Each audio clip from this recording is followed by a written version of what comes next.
Good morning, greetings and welcome. Okay, let's continue with the Hermetics journey.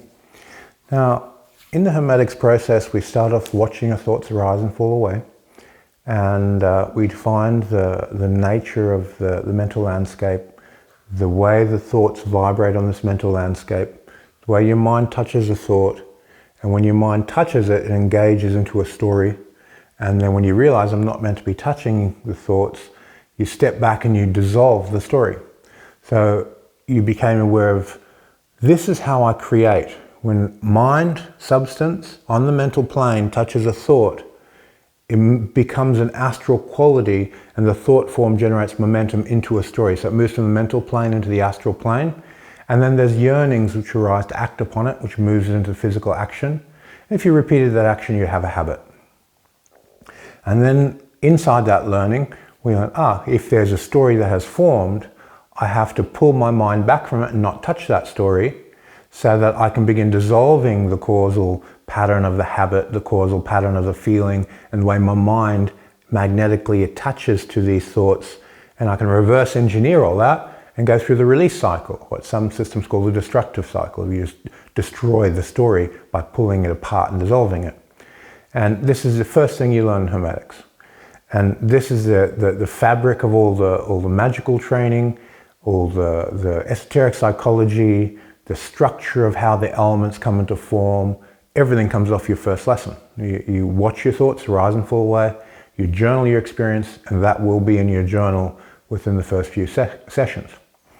Now, when your mind touches the thought form, there's a type of morphing that takes place, where there's an impetus for the story to be generated.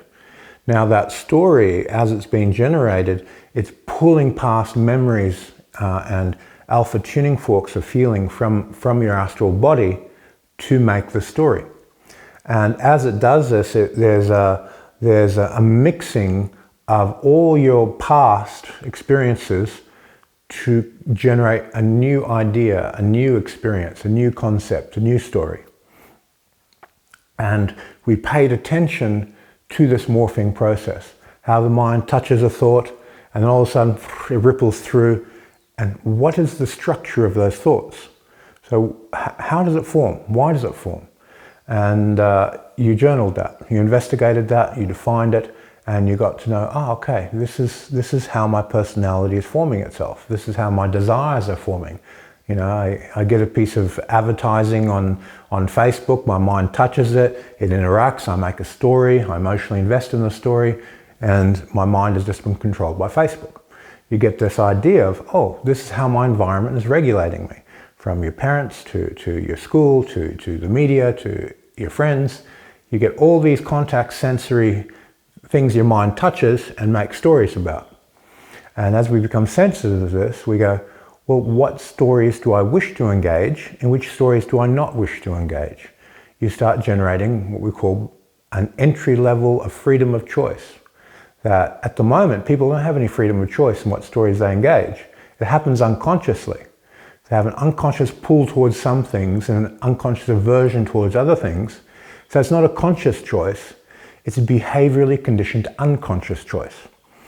So by observing from this level, we start moving through the unconscious spectrum of why do I choose these things, and we start dissolving them. We start inputting conscious choices for what stories we wish to engage.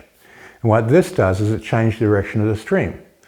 Now, the mind is in the group consciousness stream. It's regulated by media and environment, and we flow down that stream. And the moment we start having a freedom of choice, like, no, I'm not going to engage in that, I'm not going to make that story, I'm not going to follow the 9-to-5 job and the mortgage and the 2.4 kids and paying the bank money and making the bankers wealthy, you choose to step out of that. And it's a freedom of choice. So when you do step out of it, there has to be a reason why you choose a different story. Now, some people, they choose a different story because they have an itch they can't scratch and they just feel, I've got to step out of the system. Other people see the causal nature of what's happening through this observation process, and then they step out of it. They go, okay, that's it. I've got to change the flow of the stream that I'm caught in. and they'll step out of the stream. Now this ability to look at what is making you think, feel, and act. Why do you have a mortgage? Why do you have a 9-to-5 job? Why? You look at all these questions, and these decisions were made for you by unconscious societal conditioning. So, and that might be perfect for you. It might be, yeah, well, I would have chosen that anyway. And then that's good if you make the decision for that type of lifestyle. Now, as you start stepping out of the stream and go, well, I want to go this way or I want to go that way, there's a magnetic current in the stream that's always going to be pulling on your mind to conform to society. If you live in a society where the peer pressure of your environment is projecting you to act in a certain way, to think in a certain way, to have a lifestyle and feel in a certain way, as soon as you step out of the stream, you will feel the pressure. Oh, I've got to handle my finances like this. I have to do that. I have to do this, and it'll be projecting onto your mind, onto your feeling, onto your body. And you need to demagnetize that feeling to have freedom of choice. Otherwise, you're going to be conforming to what society and people around you think is best for you, and you have to do what you think is best for you. So in your journal, you defined, I feel this current of society pulling me this way. It's a magnetic quality in the astral plane. It's highly magnetically charged. And when my mind gets pulled to it, I engage that story, and then I start living that story out without any freedom of will. It's kind of I just jump on the boat and the boat goes that way and off I go down the stream. So this next stage of choosing who you are, how you live your lifestyle.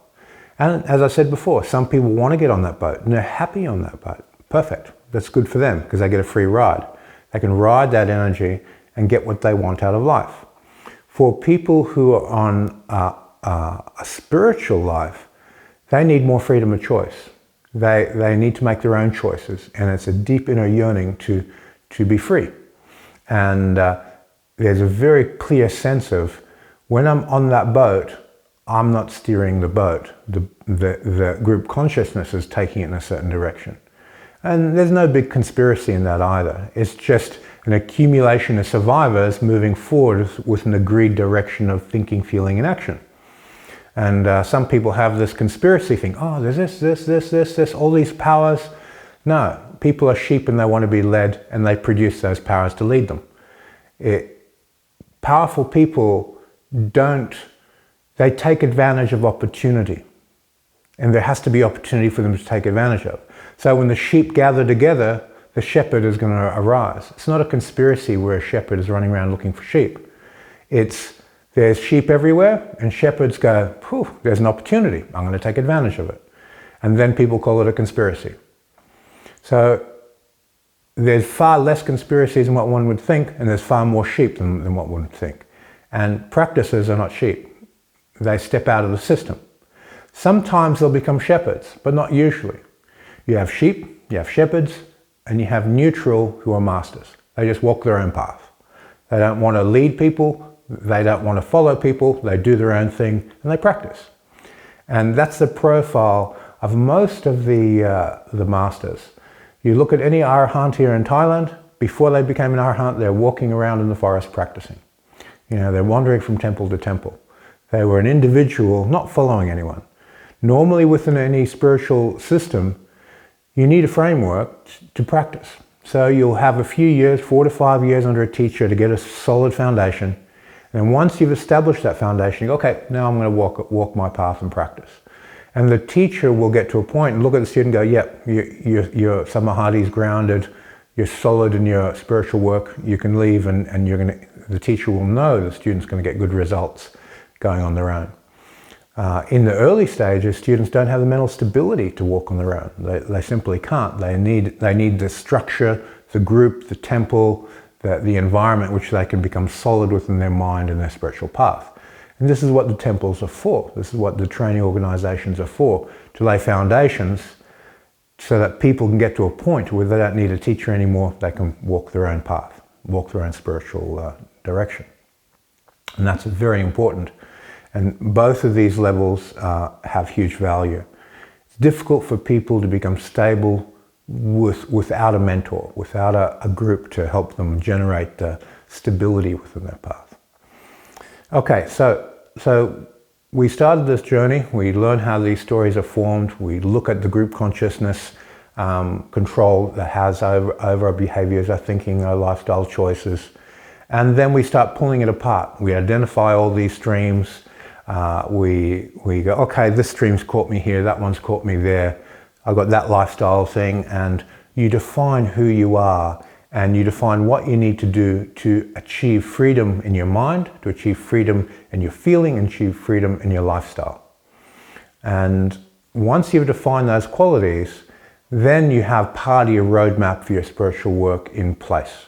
You know, this is what I have to do. If I want to have a free spiritual development life, you can't be a sheep in the stream. You have to step out of that mainstream and be an individual and travel your own path. So this, how you define it, is always unique to you.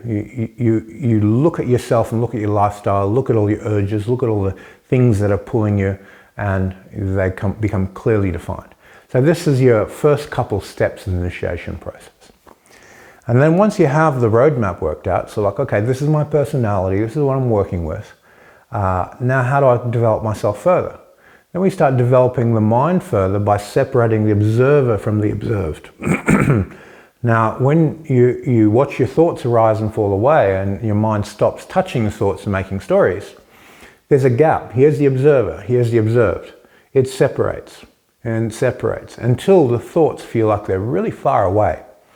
And when those thoughts start feeling far away, it's because there's an accumulation of emptiness which is taking place. The stillness arises around the observing mind, and that stillness separates layers.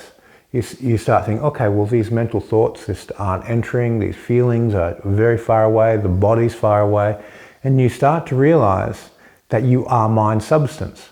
There's a body there, but you're not a body. It's a vehicle you're using for this incarnation, that your mind has come into this body, and that's your vehicle. And you want to take care of your vehicle because you only get one for this incarnation.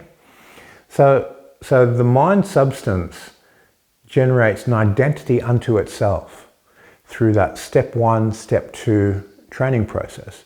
You recognize you are your mind, and you recognize you have a body, but it's a temporary thing, and that the mind has a continuity.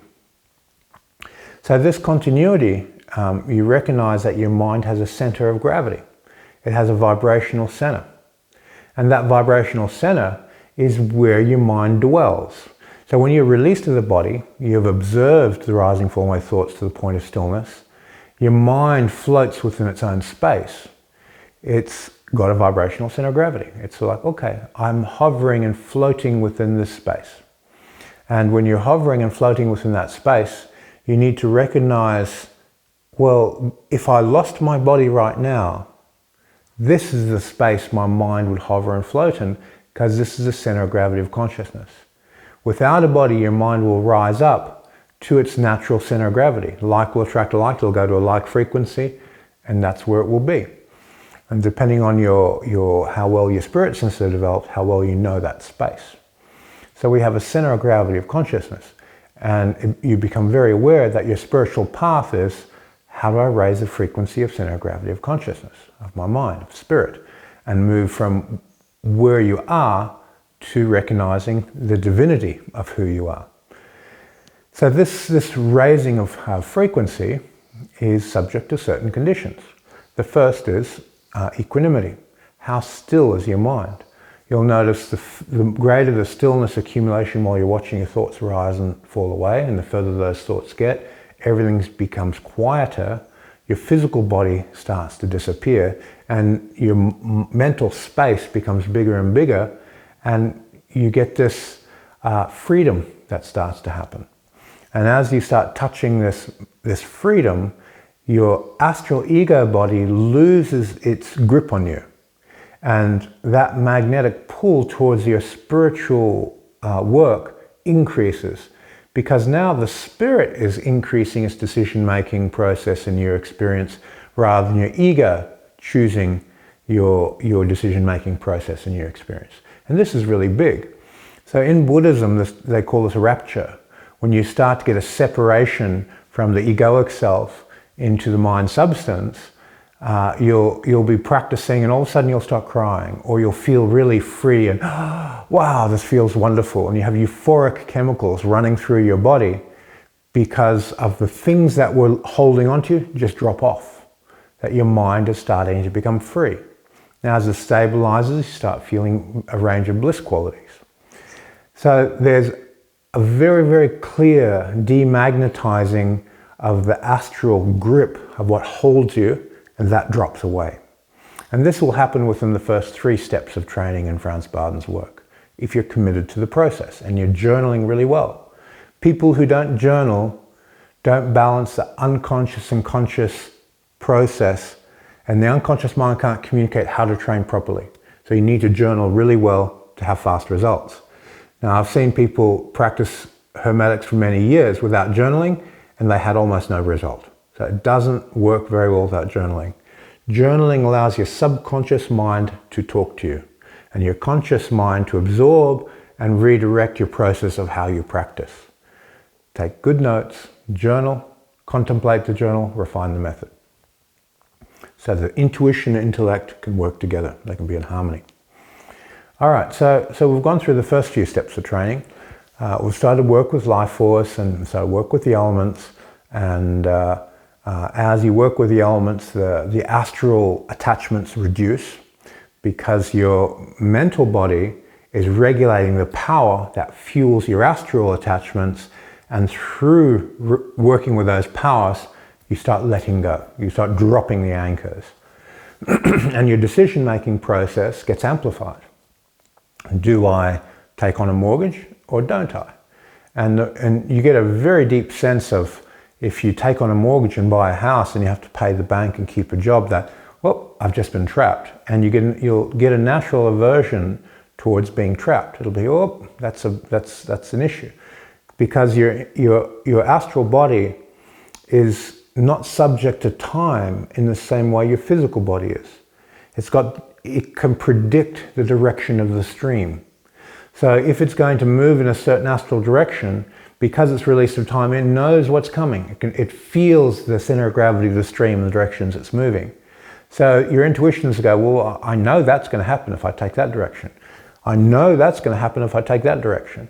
Now, outside of the stream, there's anomalous things that are just random and chaos, and things just happen outside the stream, which your astral body is not able to predict. But it has a center of gravity of prediction. The majority of what's going to happen, your astral body already knows. And if you're in the mental and you've raised above it, you will see the stream of where the astral body goes. What is the direction of society? If I go that way and I get a mortgage, where is it going to go? Your astral body knows that. It's already predicted, and your mental body can observe that knowing. So what happens with this process is a bigger and bigger percentage of choices have obvious outcomes. You just go, of course, that's the stream, that's where it goes. This is where people go when they do that. That's where they go when they do that. There's a high probability of outcome in your astral feeling. And this sensitivity increases and increases and increases, to the point where you see very, very simple behaviors as being stupid, because the outcomes are so obvious in your feeling. You go, of course, if you drink alcohol, this is going to happen, and you're going to lose your will, and you're going to lose your money, and you lose your freedom of choice. And it's kind of like, well, it's not a good idea. And but if there's an addiction to the alcohol, and the mind is cut out of the equation, and you're caught in the stream, you won't see it. It's invisible. So the more the mind raises above the astral, the more the astral senses become clear in the mental. So it's not that we were rejecting the astral and just staying in spirit. The spirit synchronizes with astral choices and knows astral outcomes. They become very clear because time and space starts getting released. If I do this, that's going to happen. It's obvious. And for this obviousness, people call that intuition. And it's kind of like, well, you could use that word, but intuition is a bit new age. It's a type of, I'm in resonance with my unconscious mind, and my unconscious mind knows the outcome. And it's more like that than anything mystical. It's a high probability that if I do that, oh, that's what happens to the group consciousness when they act in that way, or they do this, or they do that. So this separation of the mental body to have a larger continuum of awareness down the stream of the astral body, that is a type of intuition. But I don't like to use that type of word too much. It makes good clickbait titles for YouTube, but it's not actually what we're talking about. Because when people hear the word intuition, they think of something mystical. In Hermetics, everything is mechanical. There is no magic. This is just mechanical process of developing your senses. And when your mental body steps above your astral, it sees the past stream and the future stream much more clearly. And the greater the separation, the more obvious everything becomes. And some people might call that intuition, but it's just your conscious mind is able to work with the unconscious group consciousness and see very, very, very probable outcomes within behavior. Okay, so now we've worked up through the first 2 to 3 steps, and we're moving through the 4th step and starting to balance the elements in relation to each other and work towards the equanimity in the 5th and 6th steps. Now, when we're working towards equanimity and you breathe an element and you meditate on the element coming to balance within itself, so you might put the earth element to your legs and water element to your belly and air into the chest and fire into the head. When you do this, you balance the element in relation to itself first, and then you balance the elements in relation to each other by putting into the regions. Now, in doing so, your depth point, or the most equanimous place in your body, is where the electric fluids and the magnetic fluids meet in your solar plexus. Now, there's a mistranslation where some people say your center of gravity down in your belly. Your center of gravity isn't the center of your mental, astral, physical body. The center of gravity of a mental, astral, and physical body, where the greatest degree of equanimity is where the electric and magnetic fluids meet. It's your center of your personality and your power, your solar plexus. So when the active fluids above the solar plexus are balanced and the passive fluids below the solar plexus are balanced, and these electromagnetic fluids find a center point here, this is where you start your Akasha training. So this is where you enter into a stillness within your solar plexus. And because collapsing inwards reaches like a crunch point where you break into infinity much faster than expanding outwards, when you're feathering off the edge of the space and going outwards, you can hit the mental plane very easily, where you have a feeling of infinity of mental space. But to break mental space into Akasha, very difficult in the outward direction. But when you're going in, there's a sense of you can only go in so far before it cracks. And you get a feeling of your mind becoming smaller, smaller, smaller, smaller, smaller, till it reaches this like particles appearing and disappearing state, and then you just drop into Akasha. You go to the other side of the coin. And this happens much more easier by getting your mind to become smaller and come in than make your mind expand bigger and to go out to reach the Akashic state. Because your body is appearing and disappearing all the time, things are moving in and out of Akasha. You just need to bring your mind to that place in which things are appearing and disappearing, and you ride that natural wave into Akasha. It's a part of the physics of your body. There's no magic in that. It's just paying attention to a particular phenomena that is allowing you to exist in the physical world, and you enter into Akasha. So again, this is mechanistic. It's not magical. Akasha is not something that's magic. It's just you pay attention to certain things to get certain learning. Okay, so you're halfway through the initiation process.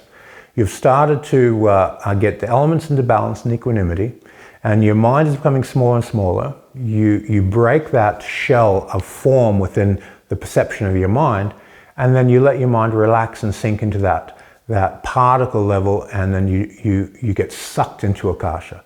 It's like you're sinking inwards, and that stream of how particles are appearing and disappearing catch you. And boom, you're in an empty infinity space. Now, the time that you spend in this empty infinity space is subject to a type of law of rhythm of the equanimity of what is pulling you back. If the elements in your body have a very high degree of equanimity, you're going to go in there and there'll be more time. You'll, oh, okay, you're in Akasha. You got there. It's sort of like an infinity place. And the first Akasha you experience, because the door you used is a limited Akasha. So you're in the underlying blueprint of your own mind substance, your own body substance, your physical form, your astral ego, that Akashic blueprint. You use that door to go in. So you're inside of limited Akasha. The Akashic substance underlies your own body. So this is it feels like a fluid, it feels like it's a reflection of form in emptiness, and it's like a vacuum which allows form to exist. And as you go in, there's limitations to it.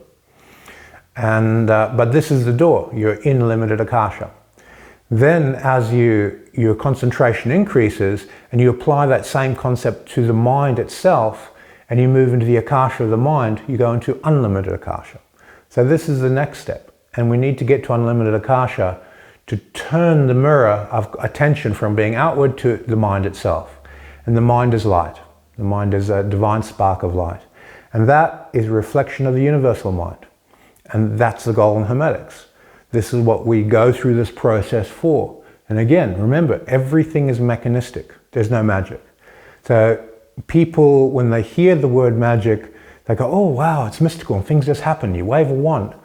No, everything that happens is a synchronicity with universal laws to make things happen.